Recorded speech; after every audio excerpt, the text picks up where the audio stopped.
दिल्ली में सुलभ international museum of toilets में तरह तरह के शौचालयों की नकल देखने को मिलती है। इनका इस्तेमाल सदियों से होता आया है। इनमें सिंहासन शौचालय की नकल भी शामिल है। माना जाता है कि इसका इस्तेमाल किंग लुइस 14th दरबार के समय करते थे। इसके अलावा ब्रिटिश शिकारियों में लोकप्रिय टेबल टॉप शौचालय, किताब के आकार का शौचालय, यात्रा के अनुकूल पोर्टा पोर्टिस शौचालय और मोबाइल शौचालयों की भी नकल देखने को मिलती है।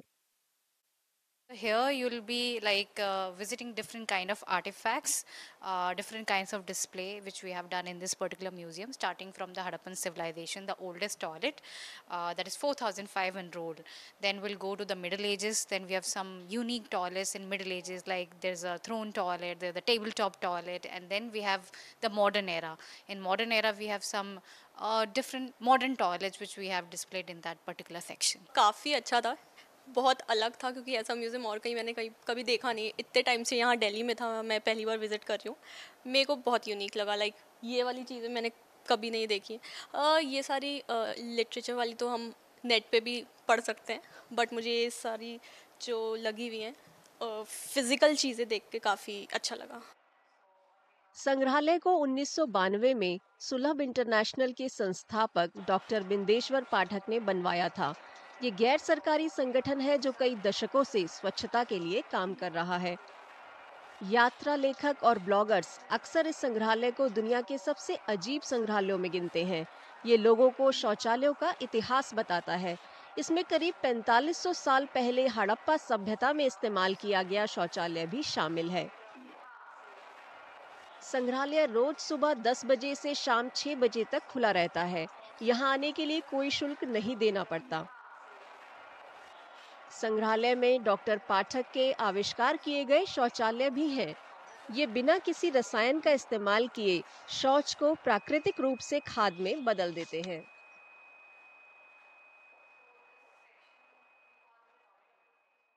Two pits, pour flush, compost toilet. So two pits are the pits. These are not tanks. These are not plastered from the base. It's always the soil, and we give the honeycomb size gaps between line side by side so that your process easily take place because we don't add any kind of chemicals inside. Totally natural process take place, right? So one at a time, pits will be used. So as it is your two pits, when your human waste come and enters, right? So it can split. To use first pit properly, you need to block the other side. सुलभ international ने देश भर में करीब 10,000 सार्वजनिक शौचालय बनवाए हैं। संगठन सफाई और मासिक धर्म के दौरान सफाई को बढ़ावा देता है। संग्रहालय में इंसानों के शौच के अलग इस्तेमाल का भी तरीका देखने को मिलता है। नए तरीकों में ऊर्जा और पानी का उत्पादन भी शामिल है। इसका इस्तेमाल सिंचाई या दूसरे काम के लिए किया जा सकता है। ये जो पीछे आप बायोगैस प्लांट देख रहे हैं, ये हमारा पब्लिक टॉयलेट से कनेक्टेड है। एवरीडे जो भी यूज़र्स आ रहे हैं, उनकी जो टॉयलेट है, उनका जो एक्सक्रीटा है, वो हमारे यहाँ डाइजेस्टर में जा रहा है, जो आप देख रहे हैं पीछे। डाइजेस्टर में with the action of bacteria जो भी ह्यूमन वेस्ट है वो डाइजेस्ट होता है, डिकम्पोज होता है, और as a end product we are getting biogas that is a mixture of methane gas and carbon dioxide. वो बायोगैस को हम लोग डायरेक्टली हमारा कैंपस में यूज़ कर लेते हैं for cooking, lighting, for electricity and for body warming. Doctor Bindeshwar Pathak की कोशिशों का देश के सार्वजनिक स्वास्थ्य और सफाई में सुधार पर काफी असर पड़ा है।